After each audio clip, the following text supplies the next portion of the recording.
اله الا انت سبحانك انی كنت من الظالمین یو داسې زبردست دعا ده چې دا دعا کله ته وې په دې طریقې سره نو الله جل جلاله به د ستا تمام حاجتونه پوره کړي او څونه مشکلات د ستا وي نو الله جل جلاله به د ستا تمام مشکلات ختم کړي. داسې زبردست دعا او داسې زبردست وظیفه را نن درته دا وظیفه خیمه ډیر زیات اعمال مو کړي دي خو زموږ حاجتونه نه دي پوره شوي.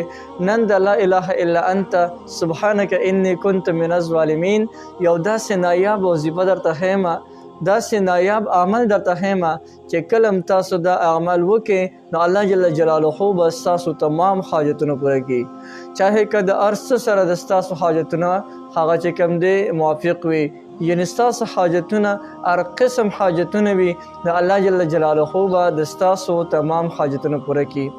ډیره زیاته مبارکه وظیفه را بار بار ازمایل شوې ده، خصوصا د غمونو او د مصیبتونو د ختمولو دپاره په دې وظیفې کې یو ډېر لوی تاثیر پروت دی. داسې لوی تاثیر پکې الله جل جلاله ایښودی دی. کم یو انسان چې د دې وظیفې ذکر ډېر کوي طریقې درته اوس ښیم ښه، لا اله الا انت سبحانک انی كنت من الظالمین. کمو کسانو چې دا وظیفه رانیولې ده نو الله جل جلاله د غیب نه د هغوی ضرورتونه پوره کړي دي. که په چا باندې قرضونو نو د قرضونو دپاره دا وظیفه رونیوله، لا اله الا انت سبحانک انی كنت من الظالمین، نو الله جل جلاله د هغې رونو قرضونه ختم کړي دي.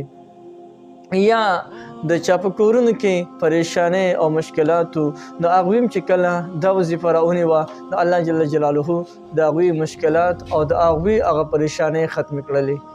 یعنی هر قسم حاجت دپاره که تاسو دا وظیفه وکړئ لا اله الا انت سبحانک انی كنت من الظالمین، نو انشاءالله چې د دې دعا او د دې وظیفې په برکت باندې به الله جل جلاله د ستاسو هر قسم حاجت او هر قسم مشکلات دا به چې کوم دی حل کړي. د مشکلاتو د حل دپاره د موږ به دا وظیفه څنګه کوو، د هغې یو ډېره زیاته اسانه طریقه ده.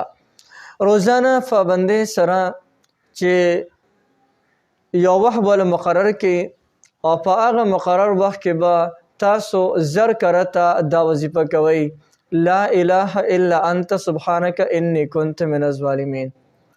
که د سحر وخت کې سره وخت وي دغه ټایم کوه، او که د سحر نه ماسپښین کولی شي مازدیګر هم کولی شي، او که مازدیګر وخت کې تا سره بیخي وخت نه نو د ماسخوتن خو د هر چا سره وخت وي د ماسخوتن د مانځه نه پس یو ځل نه ځای کې کښېنه او دا وظیفه زر کرته وکړه لا اله الا انت سبحانک انی كنت من الظالمین. ډیره زیاته اسانه وظیفه را، دومره نه ده. انشاءالله چې په لږ ورځو کې دننه به الله جل جلاله په تاسو باندې د فتوحات دروازې کولو کړي. څنګه حاجت د ستاسو وي، څنګه د ستاسو د زړه ارمان وي، هغسې دعا غواړئ انشاءالله چې الله جل شانه به ستاسو تمام حاجتونه د غیبونه پوره کړي.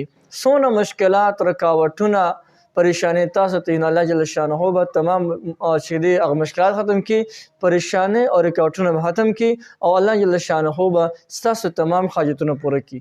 یو ډېره زبردست وظیفه مې درته وښوله، ډېره زیاته زبردست ده، ازموده ده، ازمایله شوې ده، بار بار پرې باندې الله جل شانه د خلکو حاجتونه پوره کړي دي.